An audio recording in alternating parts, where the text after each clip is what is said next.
Hello everyone, welcome to GS forum. কেমন আছো তোমরা সবাই? আশা করছি সবাই খুব ভালো আছো। সো অনেকে যারা আমাকে মেসেজ করছো কন্টিনিউয়াসলি যে স্যার এখন কোন এক্সামের জন্য প্রিপারেশন নেওয়াটা বেস্ট হবে, কারণ সামনে মিসলেনিয়াস আছে, ফুড এসআই আছে, ক্লার্কশিপ আছে, অ্যান্ড তার সঙ্গে সঙ্গে ডাব্লিউবিসিএস অলসো রয়েছে। সো কোন এক্সামটার প্রিপারেশন নেওয়াটা বেস্ট হবে, অ্যান্ড অলসো তার সঙ্গে যেটা তোমরা জিজ্ঞেস করছো যে এই মুহূর্তে দাঁড়িয়ে কোন সাবজেক্টগুলোর উপরে ফোকাস রাখা খুব দরকার। সো আজকের ভিডিওটাতে আমি ডিটেলসে তোমাদেরকে বলে দেবো যে সামনের এক্সামগুলো কিভাবে ফোকাস করবে এবং কোন সাবজেক্টের উপরে তুমি ফোকাস রাখতে পারো। না দেখো, প্রথমে একটা জিনিস ভাবো যে সামনে কোন এক্সামটা এখন আছে। একদম ইমিডিয়েট যদি দেখি আমরা, তাহলে সামনে কিন্তু ফুড এসআই এক্সাম রয়েছে, এবং ফুড এসআই এক্সাম শেষ হলে যেটা সব থেকে মোস্ট ইম্পর্টেন্ট এক্সাম আসবে সেটা হচ্ছে মিসলেনিয়াস এক্সাম। যারা ডাব্লিউবিসিএস কে ফোকাস করছিল এতদিন, তারা মিসলেনিয়াস এক্সামের উপর ফোকাস রেখেছো। তারপরে যদি দেখি আমরা ক্লার্কশিপ বা ডাব্লিউবিসিএস মেন্সের কথা দেখতে পাই। নাও একটা জিনিস ভেবে দেখো, সামনে যখন তোমার দুটো এক্সাম অলরেডি কিন্তু দরজায় কড়া নাড়ছে, মানে দুটো এক্সাম একদম কাছাকাছি চলে এসছে, তার মধ্যে একটা হচ্ছে ফুড এসআই এক্সাম, একটা হচ্ছে মিসলেনিয়াস এক্সাম। এখন যাই হোক না কেন তোমার মেন ফোকাস থাকবে এই দুটো এক্সাম, কিছু হোক আর না হোক। কারণ কি, তুমি ডাব্লিউবিসিএস এর জন্য লং টার্মে লড়াই করতে পারবে, কিন্তু এই শর্ট টার্মে তোমাকে এই দুটো এক্সামকে কিন্তু প্রথমেই ট্যাকেল করতে হবে, তাই না? সো প্রথমে যেটা দরকার সেটা হচ্ছে ফুড এসআই এক্সামের জন্য প্রিপারেশন নেওয়া, তারপরে হচ্ছে মিসলেনিয়াস এক্সামের জন্য।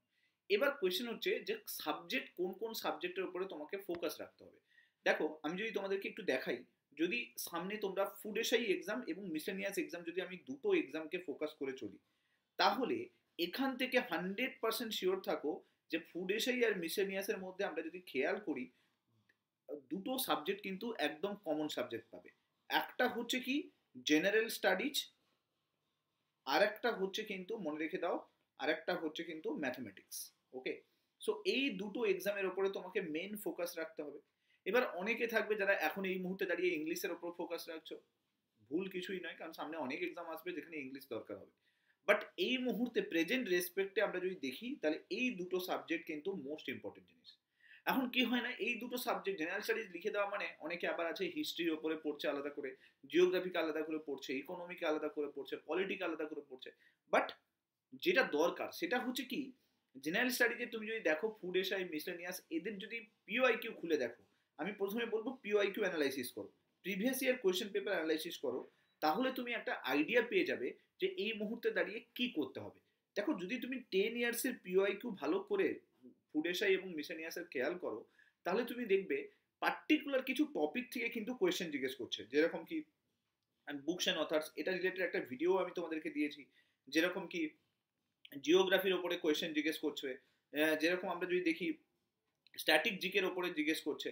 তো এখন যদি কেউ এই এই এক্সামটাকে ট্যাকেল করার জন্য, মানে এই ফুড এসআই মিসেলিনিয়াসকে ট্যাকেল করার জন্য পুরো সাবজেক্ট ওয়াইজ ধরে ধরে বসে বসে যদি সময় নষ্ট করো, তাহলে তো অনেকটা সময় বেরিয়ে যাবে। কারণ কি, এখন আর মাত্র 2 মাস আছে। এই 2 মাসে তোমাকে ম্যাক্সিমাম ফোকাস রাখতে হবে টপিক ওয়াইজ রেডি করার জন্য। যেমন বুকস অ্যান্ড অথার্স দেখে নিলে, স্পোর্টস দেখে নিলে, অ্যাওয়ার্ডস দেখে নিলে, সমস্ত অ্যাওয়ার্ডসের রিলেটেড ফিল্ডগুলো দেখে নিলে, সায়েন্সের অ্যাপ্লিকেশনগুলো দেখে নিলে। তো তোমাকে টপিকগুলো দেখতে হবে। এখন তোমার কাছে সময় নেই যে তুমি বসে বসে হিস্ট্রিকে দেখবে, জিওগ্রাফিকে দেখবে, ইকোনমিকে দেখবে, পলিটিকে দেখবে। ঠিক একইভাবে ম্যাথের ক্ষেত্রে যদি দেখি, পার্টিকুলার কিছু চ্যাপ্টার থেকে কোয়েশ্চেন জিজ্ঞেস করছে, যেরকম কি পার্সেন্টেজ থেকে জিজ্ঞেস করছে, এভারেজ থেকে জিজ্ঞেস করছে, বোট অ্যান্ড স্ট্রিম থেকে জিজ্ঞেস করছে, ইন্টারেস্ট থেকে জিজ্ঞেস করছে। এই যে কোন কোন চ্যাপ্টারগুলো থেকে কোয়েশ্চেন আসছে, এগুলো কিন্তু তোমরা কিন্তু পিওআইকিউ যদি অ্যানালাইসিস করো তাহলে কিন্তু বুঝতে পেরে যাবে। তো পার্টিকুলার ওই চ্যাপ্টারগুলোকে কিন্তু তোমাকে ভালো করে রেডি করতে হবে। এখন অনেকে থাকবে যারা অ্যালজেব্রাকেও করবে, যারা টিগনোমেট্রিকেও করবে, যারা অ্যাডভান্স ম্যাথগুলো স্টার্ট করে দেবে। বাট এই ভালো করে বোঝো, এই দুটো এক্সামের জন্য এগুলো দরকার নেই, ডাব্লিউবিসিএস এর জন্য দরকার আছে। তো এই মুহূর্তে দাঁড়িয়ে এই দুটো সাবজেক্টকে ফোকাস করা অ্যান্ড এই দুটো সাবজেক্টের টপিকগুলোকে ফোকাস করা কিন্তু মোস্ট ইম্পর্টেন্ট জিনিস। সো তাই জন্যই আমি তোমাদেরকে এটা, যারা বলছিলে, যারা জিজ্ঞেস করছিলে যে এই মুহূর্তে কোন সাবজেক্টের উপর ফোকাস করা উচিত, কোন এক্সামের উপর ফোকাস করা উচিত, কারণ জেনে রাখো তোমার কাছে অপরচুনিটি কিন্তু বারবার আসবে না। অপরচুনিটি এইবারে এসছে, সামনে লোকসভা ভোট রয়েছে। সো এই অপরচুনিটিকে তোমাকে কাজে লাগাতে হবে। সো এই জন্য বেশটুকু এফোর্ট লাগাও সাবজেক্টগুলোকে দেখার। সাবজেক্ট বলতে দুটো সাবজেক্ট, জেনারেল স্টাডিজ এবং অ্যারিথমেটিক, এর বাদ দিয়ে কিছু দেখার দরকার নেই। যত পারো রিভিশন করো, যত পারো মক টেস্ট দাও, নতুন নতুন এমসিকিউ প্র্যাকটিস করো, অ্যান্ড টপিক ওয়াইজ পুরো পেপারটাকে তুমি 5 বছরের পিআইকিউ কে অ্যানালাইসিস করো। দেখবে কিছু পার্টিকুলার টপিক পেয়ে যাবে, প্রায় 70টা থেকে 80টা টপিক পেয়ে যাবে, যে টপিকগুলোর উপরে তুমি কিন্তু ভালো করে স্টাডি করতে পারো। আমি রিসেন্টলি একটা ফুড এসআই একটা ব্যাচ লঞ্চ করেছিলাম, যেখানে কিন্তু 100 টপিকের একটা লিস্ট প্রোভাইড করে দিয়েছিলাম। তো সেই টপিকগুলোকেও তুমি ভালো করে দেখতে পারো সামনের এক্সামগুলোর জন্য। সো আননেসেসারি বিভিন্ন সাবজেক্ট নিয়ে বসে সময় নষ্ট করলে আলটিমেটলি তোমার টাইমই কিন্তু স্পেন্ড হবে। জেনে রাখো এই সমস্ত এক্সামে কিন্তু ওই জিনিসটা রিকোয়ার্ড নয়। এই সমস্ত এক্সামে প্রিলিমস কিন্তু মোস্ট হার্ডেস্ট পার্ট হয়, অর্থাৎ প্রিলিমস পাস করাটা যথেষ্ট চাপের হয়। মেন্সে গিয়ে তুমি লড়াই করতে পারবে কারণ ওখানে ডেসক্রিপটিভ আছে, কিন্তু প্রিলিমসে পাস করা যথেষ্ট চাপের হবে, কারণ কি এখানে জেনারেল স্টাডিজও প্রচুর আনপ্রেডিক্টেবল কোয়েশ্চেন আসবে, আর ম্যাথ সময়ের মধ্যে করতে হবে কারণ টাইমটা অনেক কম, সেই সময়ের মধ্যে তোমাকে ম্যাথটাকেও করে আসতে হবে। সো আমার মতে মানে আমার ওপিনিয়ন তুমি যদি জানো তাহলে এই দুটো সাবজেক্টকে এখন এই মুহূর্তে ফোকাস করো, টপিক ওয়াইজ দেখার চেষ্টা করো, আননেসেসারি সময় নষ্ট করো না, পারলে রিভিশন দাও, যত যা কিছু পড়েছো সেগুলোকে রিভিশন দাও বারবার করে, আর চেষ্টা করো এমসিকিউ প্র্যাকটিস করতে এবং মক টেস্ট দিতে।